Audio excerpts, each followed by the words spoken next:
Why was she always the one falling behind? The question burned in her chest as specialists pushed through the Afghan dust, 30 pounds of M82 strapped across her back like a steel cross. Every step felt heavier, not just with the weapon's weight but with the words of her squad. Pack mule with tits, they joked. A punchline, not a soldier. A body to carry what others didn't want. But knew something they didn't. She could outshoot every man in Bravo squad. She just wasn't allowed to. The mountain air bit against her throat, mixing with the taste of dust and diesel fuel. Her frame, 5'6", lean, wiry muscle, looked comical under the burden of the rifle, a weapon designed for men built broader and taller. Yet she bore it with practiced efficiency. Before the army, she had been an engineer. She knew how to distribute weight, how to make an impossible load bearable. Still, the bipod legs dug into her shoulders through body armor, carving permanent bruises into skin, already mapped with fatigue. Sergeant's voice cut through the desert heat. "You're falling behind again." It was more than annoyance. It was the tone men used when they wanted someone to know they didn't belong. She quickened her pace, teeth clenched. She had once been Olympic shooting team alternate, state record holder, mechanical engineer. Now she was a mule, a forgotten specialist, a soldier measured by the weight on her back, not by the steadiness of her hands. The squad crested a ridge overlooking the valley. Below, the world sprawled in brown, and compounds and irrigation ditches laid across the earth like an ancient pattern. Eyes, trained and restless, calculated distances without effort. 1,200 meters northeast, movement. 3 men slipping between walls. Another perched on a rooftop, hands gripping the dark outline of a PKM machine gun. A fifth shadow shifting with the telltale bulk of an RPG. The danger was clear, and so was the solution. That on her back could erase it all. But she was not the shooter. "Contact front," Danny whispered, settling behind his Remington M24. The squad dropped to cover behind a low wall, pressed her cheek into dust, eyes fixed across the valley, fired. The crack of his shot echoed and dust puffed 3 feet left of the target. Miss winced. The crosswind was 12 miles an hour southwesterly. Anyone who had studied ballistics would have adjusted. Hadn't. His second shot was closer but still wide. The enemy knew their position now. Bullets snapped overhead, chips of rock spraying their cover. The machine gun on the rooftop opened, hammering the stone with controlled bursts. "God damn it, put them down," roared, his voice fraying as enemy fire intensified. Risked a glance sideways. Hands trembled on the rifle, shoulders tight with panic. She knew the signs. The pressure of combat had turned his training brittle, and in that instant she knew with certainty his third shot would miss too. Her body tensed. The on her back pulsed like a caged predator. She had fired it hundreds of times in training, knew its recoil like the rhythm of her own breath, knew the exact adjustments needed for this distance, this wind, this thin Afghan air. She could end this right now. But her orders were to carry, to haul, to stay invisible. Squeezed the trigger, the round went wide. Cursed in Spanish, spitting words grandmother would have silenced with a spoon. The rooftop gunner answered with a storm of fire, chunks of stone splintering off their fragile cover. Then came the whistle of an RPG. The explosion tore the air 20 meters to their right, showering them with debris. "We need to move," shouted. His voice was all survival now. "Can you suppress that machine gun or not?" The answer was written in his face before he spoke, pale, uncertain, beaten. His heart pounded. Her hands itched for this trigger. She could see the shot as if it had already happened. Aim 18 inches high, 8 inches left, squeeze, exhale. But the rifle stayed lashed to her back, its promise locked behind rank and assumptions. She pressed her forehead to the stone, whispered silently to herself, someday I'll prove it, someday I'll show them." That night when the squad slept, lay awake under the thin canvas of the firebase. There was disassembled across a poncho, its pieces gleaming in the faint beam of her flashlight. In her lap, a dog-eared ballistics manual filled with smudged notes from generations of snipers. She traced the arc of a bullet with her finger, her mind alive with numbers. Muzzle velocity, coefficient, wind drift. She had calculated theoretical shots out to 3,000 meters, scribbled formulas in her notebook until her fingers cramped. The barracks hummed with the rhythms of sleep. Slow breathing, thunderous snore, the distant hum of a radio at command, but's world was quiet, calm, a place of equations and control, a place where she belonged. Her chest rose slow and deliberate. Inhale for 4 counts. Hold. Exhale for 6. Her heart slowed beneath 40 beats per minute. Her hands steady. She lay flat on her back, this barrel balanced across her chest, sighting invisible targets against the dark ceiling. The voice startled her. "Jesus Christ, what the hell are you doing?" Stood in the doorway, hair wild, eyes squinting. His gaze dropped to the disassembled rifle, the notebooks, the flashlight beam. He laughed, bitter. "Dreaming of being a real shooter, huh? Sweetheart, memorizing charts doesn't mean you can pull the trigger when it matters." His jaw tightened, she said nothing. But another voice drifted from the shadows, quiet, measured. "Have you?" Both turned. Captain Hayes stepped into the dim light, his pale eyes sharp as glass. He picked up his notebook, flipping through the pages. His brow lifted as he read her dense formulas. Effect at extreme range, wind drift corrections out to 3,000 meters. Did you work these out yourself? Nodded, unsure whether to brace for punishment or disbelief. Hayes studied her a long moment. Then softly, almost with respect, "This is graduate-level ballistics." Shifted uneasily, his earlier confidence withering under the captain's gaze. Hayes closed the notebook, handed it back to her. "Keep studying, specialist. Knowledge is never wasted." He turned too. "And next time you question someone's qualifications, make sure you understand your own first." The captain left, silent as a ghost. Sat in the dark, this parts gleaming at her knees, her notebook clutched in her hands. She had made an enemy tonight, but she had also earned something else. A chance, a sliver of recognition. She whispered to herself, steady and sure, "Soon, I'll show them. Soon, I'll prove that the one carrying this rifle is exactly the one meant to fire it." How many nights had she done this? She didn't keep count anymore. The nights blurred together in the thin darkness of Afghanistan, while the squad slept, lay awake, disassembling and reassembling the on a poncho, her flashlight beam cutting narrow paths across metal and paper. Every click of a pin sliding into place was part of a ritual. Every calculation scribbled in her notebook felt like a prayer to a future she wasn't yet allowed to claim. Her hands moved with the patience of an engineer. Every spring, every pin. She could rebuild the weapon blindfolded now. And often she did, timing herself, chasing perfection. There wasn't just a weapon anymore. It was hers. Not by order, not by assignment, but by the hours she had poured into knowing it better than anyone. Breath slowed. Inhale 4 counts. Hold, exhale 6. Her pulse dropped below 50 beats per minute. Calm, steady. That calm was her secret weapon. When chaos tore through firefights, her mind grew sharper, not weaker. That was the part never understood. She had been carrying the rifle for 8 months, always carrying, never firing. Every patrol she marched under its weight. Every firefight she listened to, shots go wide, watched as lives dangled on the edge of his trigger pull. And every time she swallowed the bitterness. Regulations, orders, she was just the mule. Tonight caught her again. The doorframe creaked and his silhouette filled the bunker entrance. Hair tousled, face drawn into the permanent scowl he reserved for her. His laugh was sharp, humorless. "Still at it? You planning to rebuild that rifle into a coffee machine, or what?" She didn't rise to it, didn't give him the satisfaction of snapping back.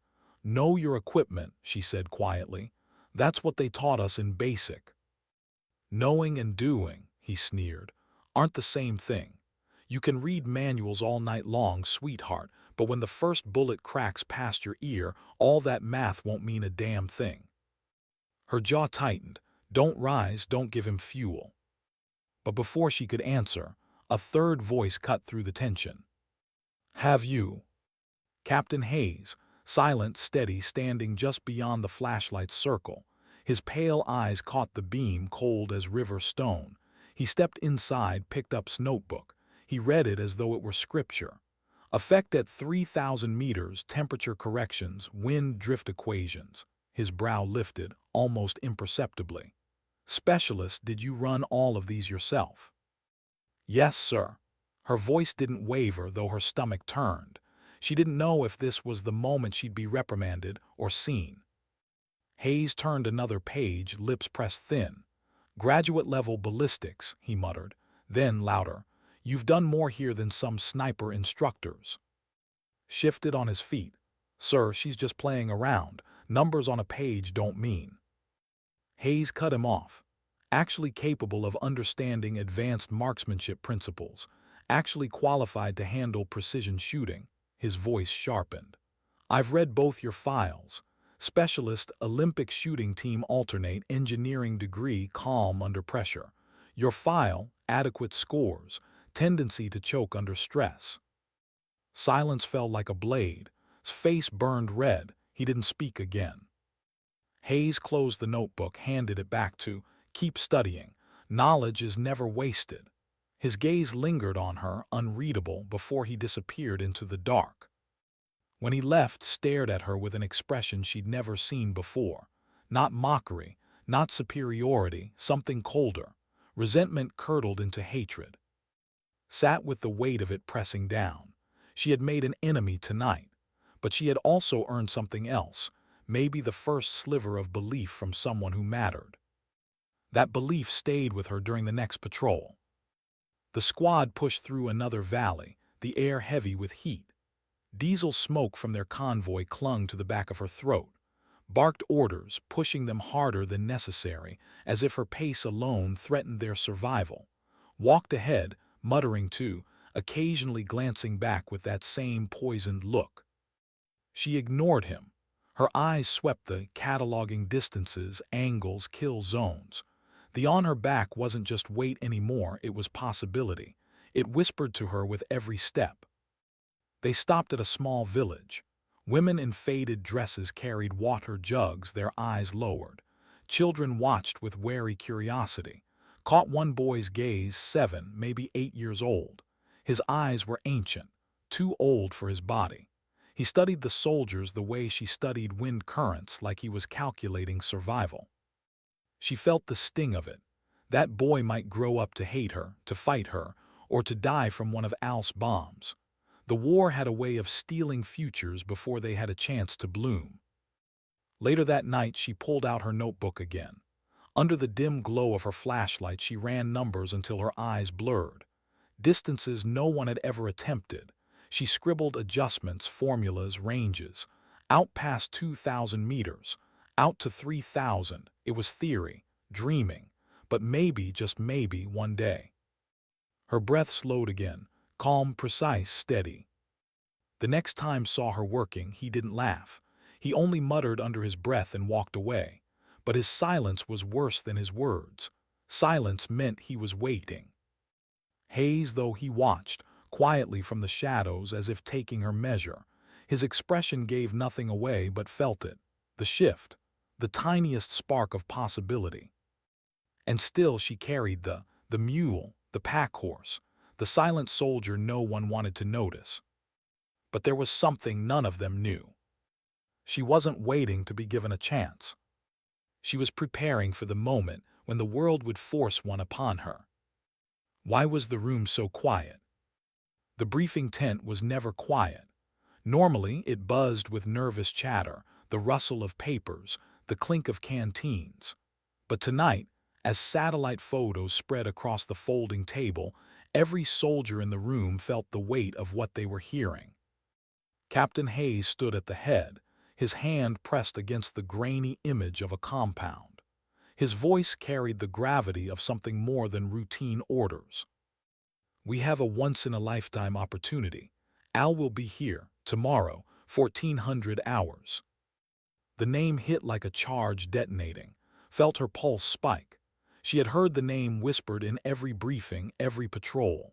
Al, the chemist, the bomb maker who had perfected pressure plate IEDs, the man responsible for 23 American deaths, the ghost who never stayed long enough in one place to catch.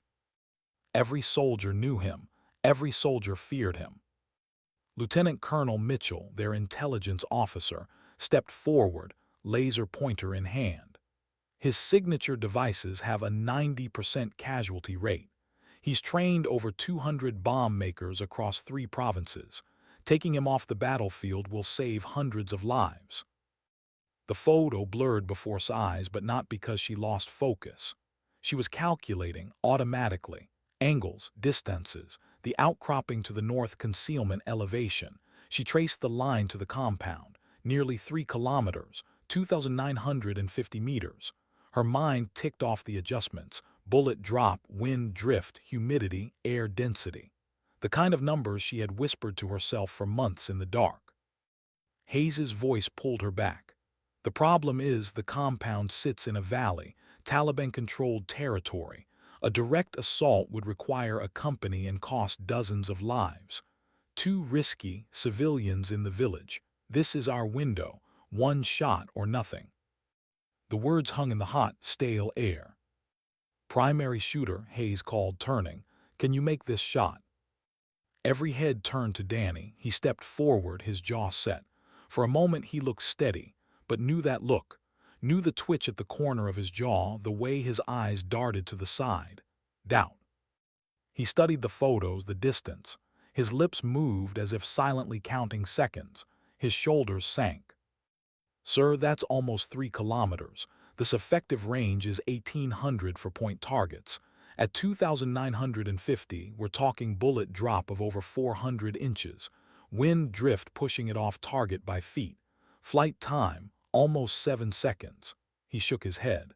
I can't guarantee that shot. I'm not sure anyone can. The silence deepened. Not disbelief, fear. Because if couldn't do it, then Al would slip away again, and more soldiers would die. Broke it first. What about a predator, a hellfire? Solve it from the sky. Mitchell shook her head. Authorization delays. By the time we get clearance, he'll be gone. Felt her throat tighten. Felt her heart hammer against her ribs. This was it. The moment she had been preparing for without knowing when or how. The moment she carried in every bruise on her shoulders, every sleepless night bent over a notebook. Before she realized she was speaking, the words were already in the air. Sir, I can make that shot. The tent froze. Every eye snapped to her. She felt their skepticism like weight pressing her down, heavy as the itself. His brow furrowed, his face flushed with disbelief, almost anger. Hayes's voice was careful, measured. That's a 3,000-meter shot. Do you understand what that means? Her voice came out steady, steadier than she felt. Yes, sir. Flight time of 6.8 seconds. Bullet drop of 127 inches. Elevation adjustment, 43 minutes of angle. Crosswind, 15 miles per hour, that's 89 inches left, 30 MOA windage correction. Effect, 4.6 inches to the right, all accounted for. The numbers rolled from her tongue like scripture. For weeks, months, she had recited them to herself in the dark, for this very distance, for this very moment. The tent was silent, too silent. Mitchell's voice broke it, slow, skeptical. Are those calculations accurate? Nodded. I've been studying ballistics for months, ma'am. I've run the numbers for every possible scenario at that range. The shot is difficult, but it's not impossible. She saw it in Hayes's face, the shift from disbelief to something else. Not belief, not yet, but consideration.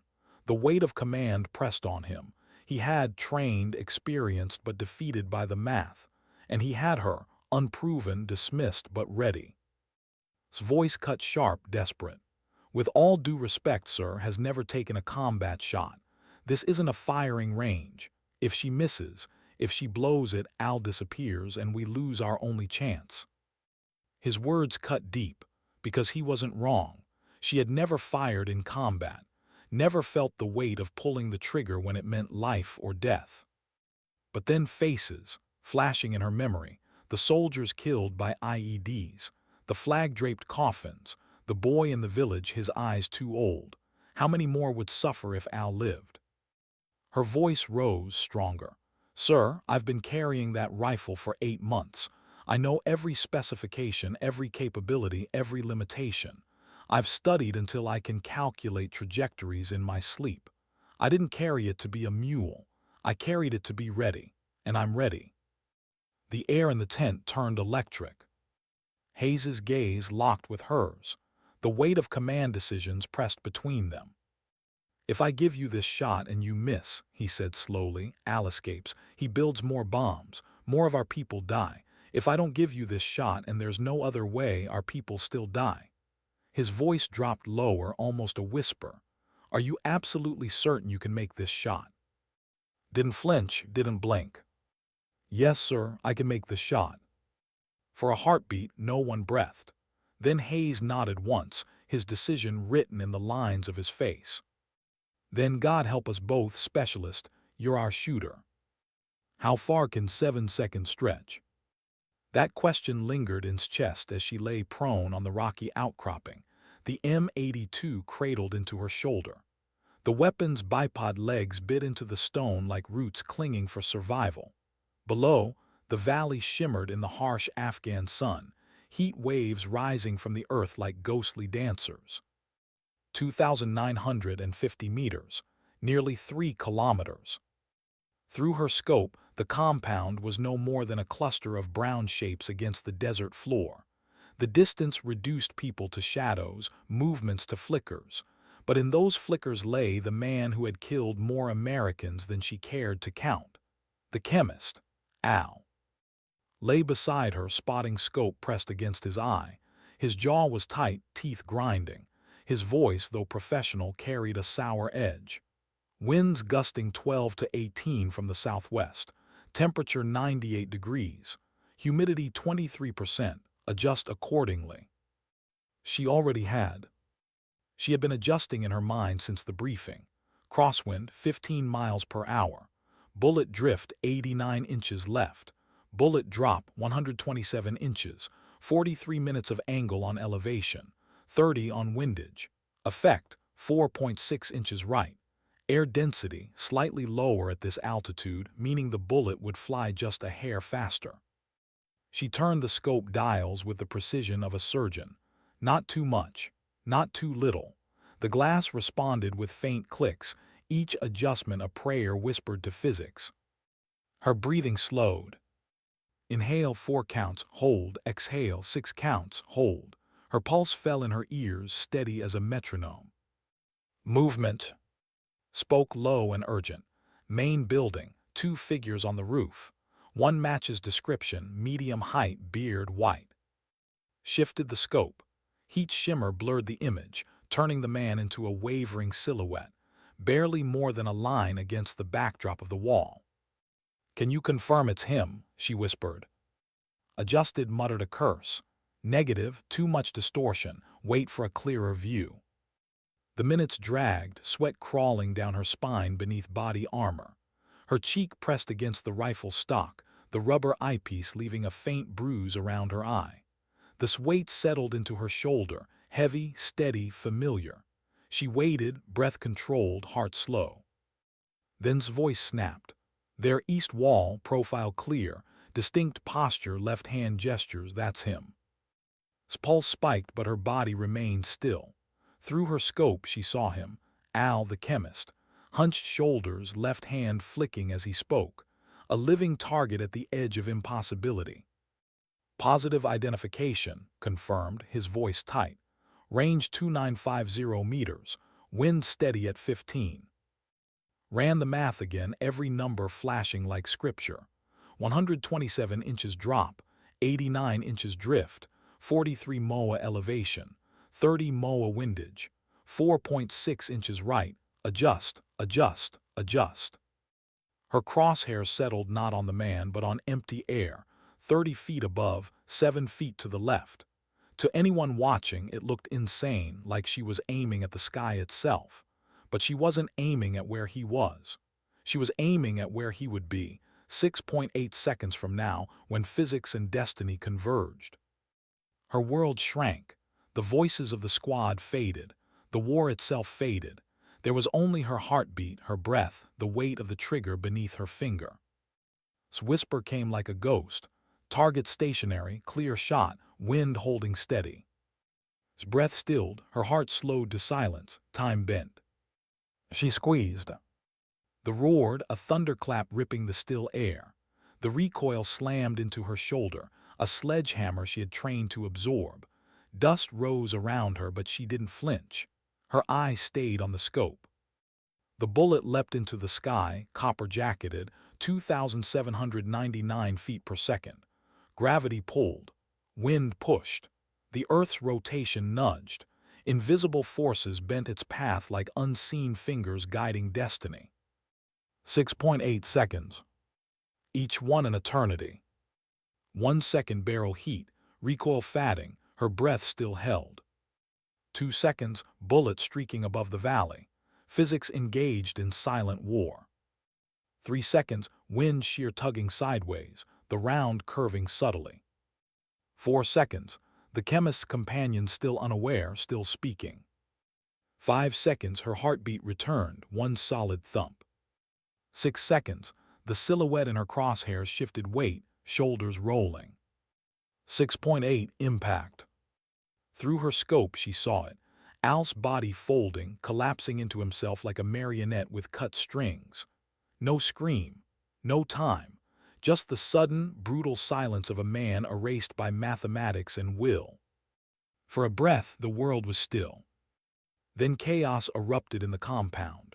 Guards scrambled, shouting, panicked, pointing in all directions. Some to the north ridges, others to the east, none at her, because no one believed a shot could come from where it had. "Holy shit," his whisper trembled with awe, disbelief. You did it. You made the shot." Didn't move, didn't speak.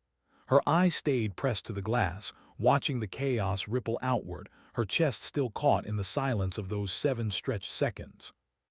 She had just made history. But history had consequences. The radio crackled in Hayes's hand, urgent, sharp. "Overwatch, this is base. Be advised, enemy force mobilizing.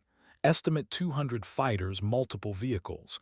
Ada to your position, 4 hours. Extraction unavailable until 1800. Repeat, you are on your own." Stomach clenched. Her impossible shot had just painted a target on their backs. The cooled under her hands, its steel humming with the echo of history. She whispered to herself, quiet, steady. Now the real test begins. How long does silence last after history is made? For it lasted exactly 3.7 seconds. She would remember that number for the rest of her life, burned into her memory with crystalline clarity. This echo still rolled across the valley when the first ripple of chaos spread from the compound below. Through her scope, she saw Al's bodyguards scatter like startled birds. Some dove behind walls. Others pointed wildly toward distant, searching for a sniper that shouldn't exist. Their leader lay crumpled in the dust, unmoving, already history. His voice cracked with awe. "Fucking believable. I've never seen anything like that. The way he just dropped." He turned to her, his expression a mixture of amazement and something that might have been fear. "How the hell did you know you could make that shot?" His eyes stayed glued to the glass, tracking the compound. Her voice came low, steady. "I didn't know. I calculated. 60% probability. Sometimes you trust the math and take the shot." Before could respond, Captain Hayes's radio exploded with static and urgency. "Overwatch, this is base. Large enemy force mobilizing toward your position. Estimate 200 fighters, multiple vehicles. ETA 4 hours. Extraction unavailable. All birds committed in Kandahar. You'll have to hold or move. Over." The words hit like shrapnel. Hayes's reply came calm, almost too calm. Copy base, 200 fighters, 4 hours, acknowledged. Lowered his spotting scope, his face pale. They're coming for us. That shot, it just rang the dinner bell for every Taliban fighter in the province. His fingers moved without thought, breaking down sliding it into its case with mechanical precision. She forced her breath steady, though the weight of reality pressed heavy in her chest. Her shot had saved lives. It had also condemned her squad to fight against impossible odds. How many rounds left for Hayes asked, climbing to their perch. 11, replied, sliding the last round into its box, plus 18 for the M24. Not enough, muttered, voice hollow.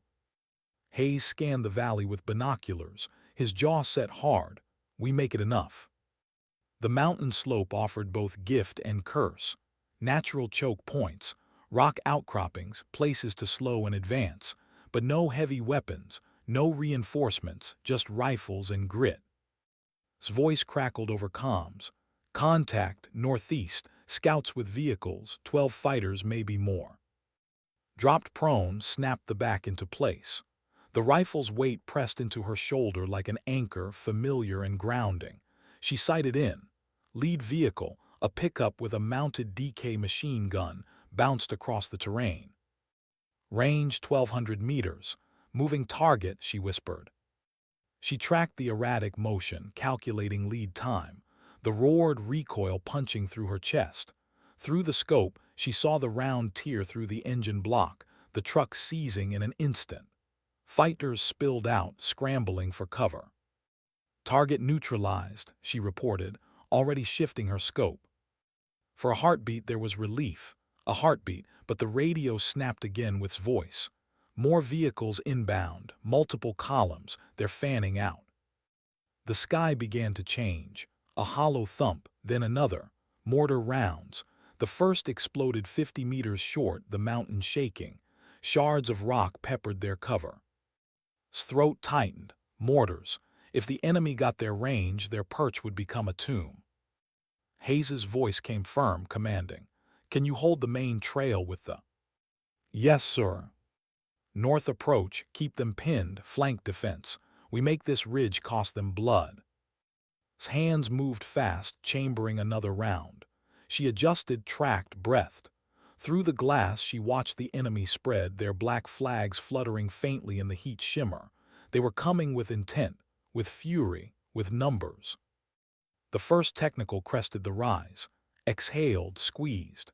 The .50 BMG round punched through the windshield, tearing the driver apart. The vehicle slewed sideways, blocking the path. Fighters spilled behind it, pinned. Another truck followed, swerving wide to avoid the wreck. Cycled, fired. The thundered again, the round obliterating the gunner on its mounted. The man was there one moment, gone the next. 2 down, reported, calm, precise. But inside her chest burned with adrenaline, her pulse thundering against ribs. M24 cracked in counterpoint. An enemy fighter at 800 meters dropped, lifeless before he hit the dirt. His voice came over comms, taut but steady. 1 down, north approach. The enemy advance slowed, but it didn't stop. They kept coming, spilling across the valley floor like a flood, relentless, inexorable. Hayes crouched beside, eyes on the valley. How long can you hold? She checked her ammo. 11 rounds, 20 minutes maybe, less if they press hard. Hayes nodded once. No panic, no false comfort, just the acceptance of a soldier who knew the math as well as she did. The first mortar found its range. It landed close, too close, shaking the ground beneath her ribs. Dust showered down, stinging her eyes. Shouted through comms, secondary position now. Broke the down with practiced speed, slung it across her back and ran low across jagged stone. Mortars fell in staggered rhythm, chasing them, tearing chunks of mountain into the air.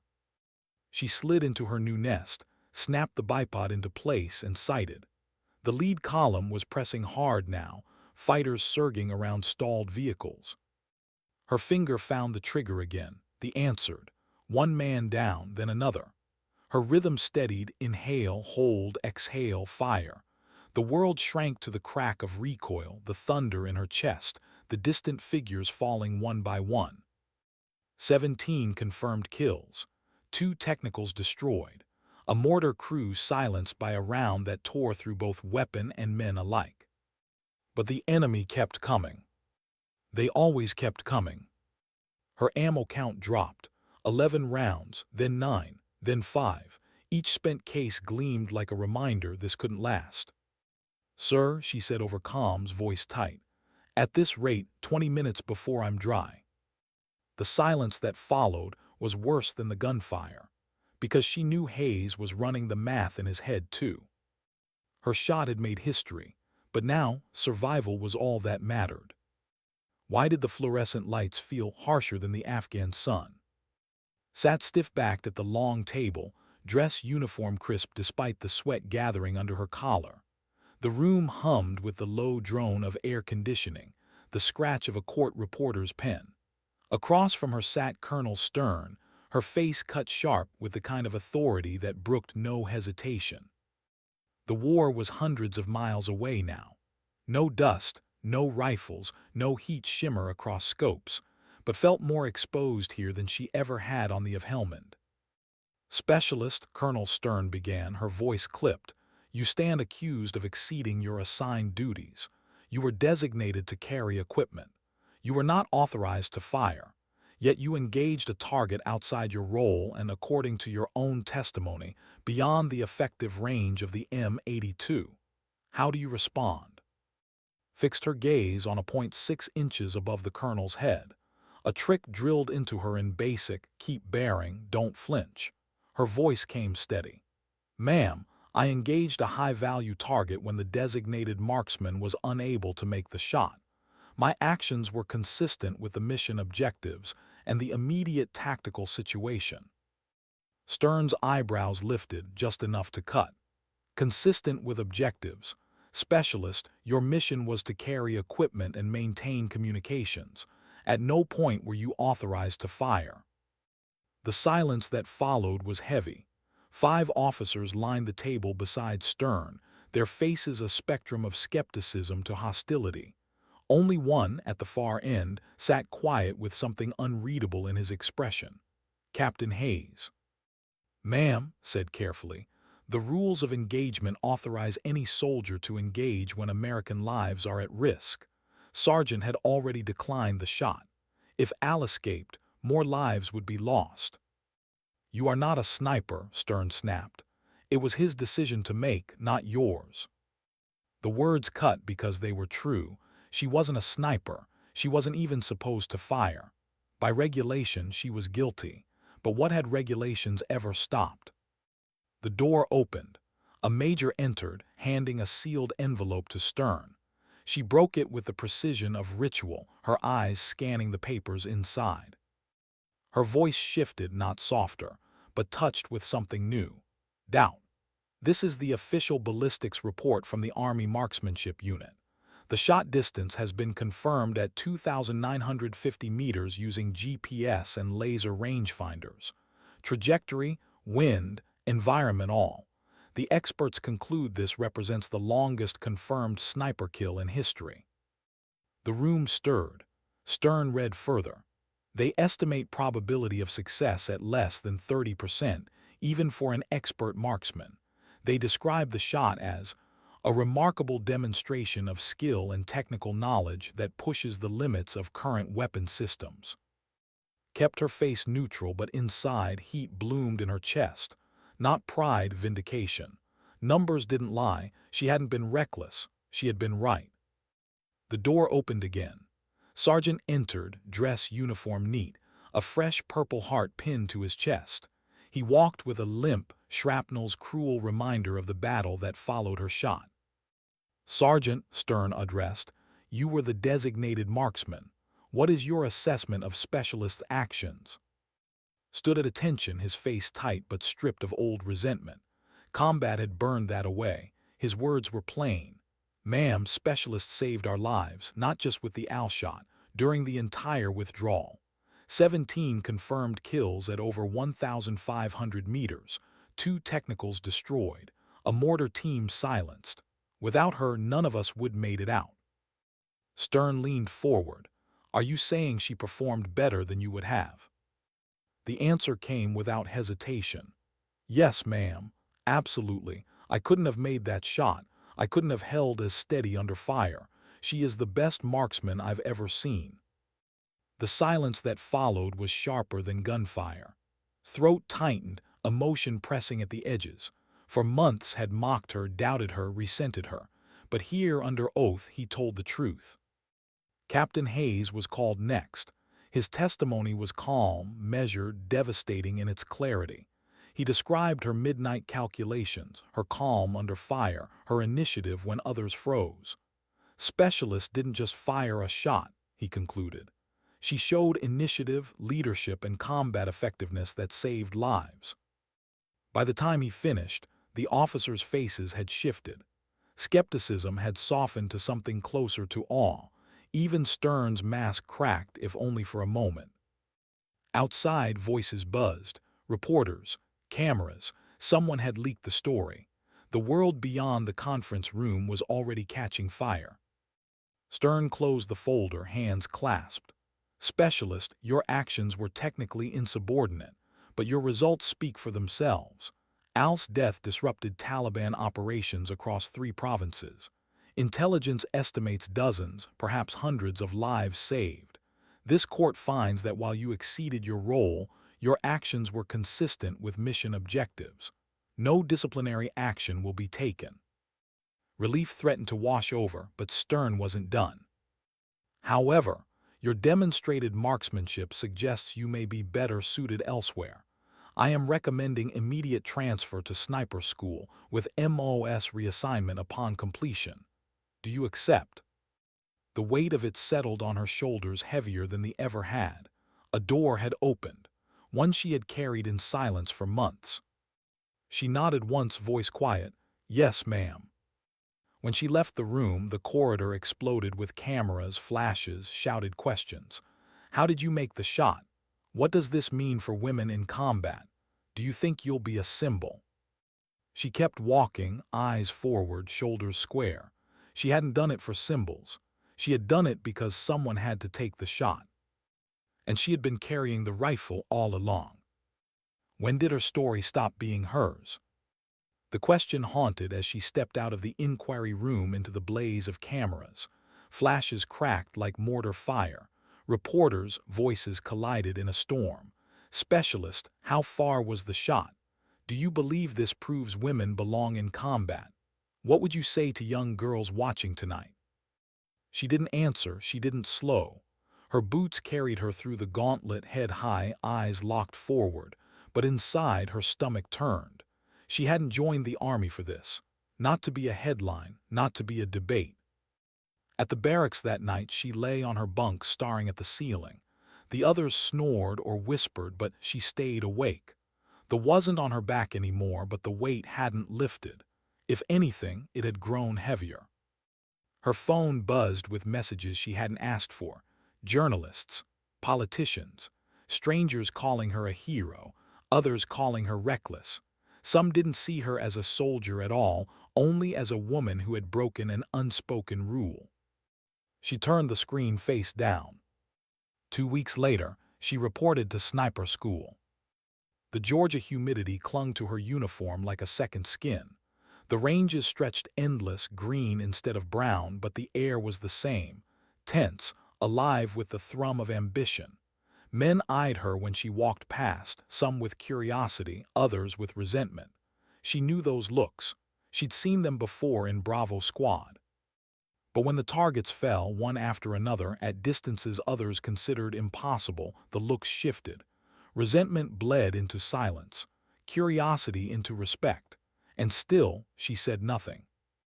The instructors watched her with narrowed eyes. They couldn't deny her results. She didn't boast, didn't need to. The steel spoke for her. Each shot whispered the same truth. She wasn't carrying the rifle for someone else. She was carrying it because it was hers. Still, the media didn't leave her alone. A CNN anchor leaned forward across the studio desk, eyes gleaming. Specialist, Do you feel pressure representing all women in combat roles? Do you see yourself as a symbol? She kept her answer measured, almost flat. I don't represent all women. I represent one soldier who did her job. Judge me by my actions, not my gender. The clip went viral. Some praised her humility. Others accused her of dodging the larger fight. But she had no interest in fighting culture wars. She only wanted to shoot straight with her rifle, with her choices, with her silence. Behind the cameras, the army wrestled with itself. Congressional hearings, editorials, panels of retired generals debating whether shot was proof or anomaly.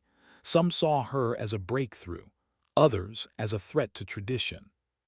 She ignored them all, because while the world argued, she trained. Days bled into weeks. She lay prone on ranges, her cheek pressed to stock, her breathing steady as her heart slowed. She studied wind like language, grass bending, dust lifting, mirages dancing. She adjusted scopes with surgeon's precision. She taught herself to see the world not as chaos but as equations waiting to be solved. And slowly she noticed something. The younger students, the ones who didn't carry resentment yet, they watched her differently, not with skepticism, with hunger, hope, like maybe the world could bend. One evening she found a note tucked under her gear, scrawled in rushed handwriting, "Thank you for proving we belong here." No name, no signature, just truth. She folded it, slipped it into her notebook, and never spoke of it. By the time she graduated, she wasn't just a sniper. She was an instructor's nightmare and dream all at once, precise, unshakable, relentless. They sent her back into the world not as a mule, not as a pack horse, but as something she had always been, only now official, a shooter. Yet fame clung to her like a shadow. She couldn't shake it. The Pentagon released footage of her scores, her training. Documentaries whispered her name. The woman who made the shot. Her photo appeared in magazines. Some painted her as a hero. Others dissected her as an accident of circumstance. And still she said nothing. Because the truth didn't need speeches. She carried the with her on deployment again. Different squad, different faces, but the same dust, the same weight.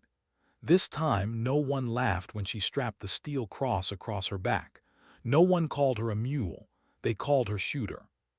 She never corrected them. At night, she still remembered the boy in the village, eyes too old. She remembered his voice, sharp, relentless, cut down months later by a blast he never saw coming. She remembered the silence of those 6.8 seconds, stretched into eternity, when the world doubted physics and she proved them wrong. She didn't think of legacy, she thought of survival, of duty, of making sure the next patrol came home. The debates raged on without her. The world wanted to argue whether she was a symbol, but she didn't argue, she aimed, she fired, she did her job. Because the person who carried the rifle had always been the one meant to use it. How many years had passed since the valley? Sometimes forgot the number. Time had a way of sanding the edges off memory, dulling moments that once burned white-hot. But there were things the years could never erase. The sound of this thunder, the weight of silence after, the stretch of 6.8 seconds that had changed everything. She was no longer specialist. The rank on her chest now read Master Sergeant. Her hair had grown longer, threaded with silver she didn't bother hiding. The lines around her eyes weren't from age alone, but from years squinting through glass, reading the invisible dance of wind and distance. And now she stood on the same kind of range where she had once been tested. Rows of young soldiers lay prone, their rifles steady against their shoulders. Some were nervous, some were cocky. All of them were watching her, whether they meant to or not. She walked the line, boots steady on gravel. She corrected grips, adjusted elbows, softened shoulders. She spoke little, but when she did, they listened. Her silence carried weight. One young private, barely 19, broke the quiet. "Master Sergeant, is it true, the 3,000-meter shot?" The question rolled across the line, curiosity brimming in every eye. Paused, her gaze sweeping the horizon. The Georgia air shimmered just like Afghanistan's had. Heat, dust, distance, always the same. "It was 2,950, she said softly. "And no, I don't think of it as a miracle, just math, just breath control, just trust in the rifle." The private frowned, almost disappointed, but everyone says it was impossible. She crouched beside him, lowering her voice so the others leaned in to hear. "The only impossible shots are the ones you're too afraid to take. But here's the truth. You don't shoot for history. You shoot for the man beside you, for the patrol that has to make it home, for the kid waiting back in a village who doesn't deserve another bomb on his street." The boy nodded, eyes wide, stood again, her joints stiff but steady. She didn't tell them about the inquiry, the cameras, the arguments in Washington. She didn't tell them about the nightmares, the faces of those who didn't come back, the thunder of mortars, the silence after. Some truths belonged only to those who carried them. After the day's training, she sat alone on the edge of the range as the sun dropped low, painting the sky in bruised purples and gold. Her lay beside her not the same rifle, but one identical in every way. The steel was worn smooth by use, the bipod by stone. She rested a hand on it like greeting an old friend. Sometimes she wondered if that shot had been her curse as much as her legacy.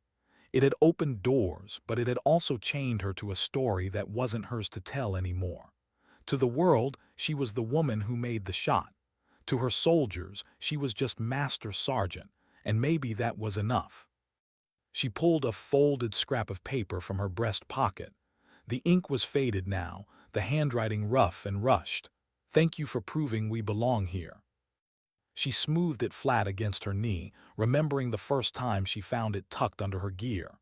No signature, no name, just truth. It had carried her through more battles than medals ever could. Behind her, boots crunched in gravel. Captain Hayes, older now, retired from command but visiting the range. His hair had thinned, but his presence hadn't. He stopped beside her, hands clasped behind his back. "Still carrying it?" he asked, nodding at the. "Always," she said. He smiled faintly. "You know, there are people who still argue about it, whether the shot was luck, skill, or some act of God." His eyes stayed on the horizon. "It doesn't matter what they argue. What matters is the convoy that came home after. What matters is the families that didn't have to get folded flags." Hayes was quiet for a long moment.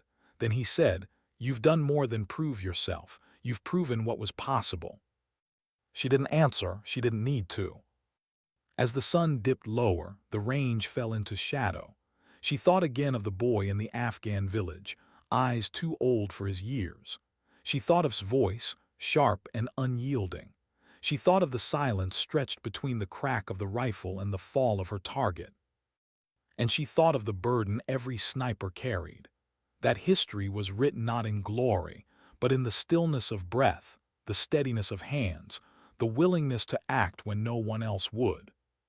The world would go on debating symbols and records. Politicians would argue. Journalists would chase stories, but knew her truth. Sometimes dignity doesn't speak. It simply acts.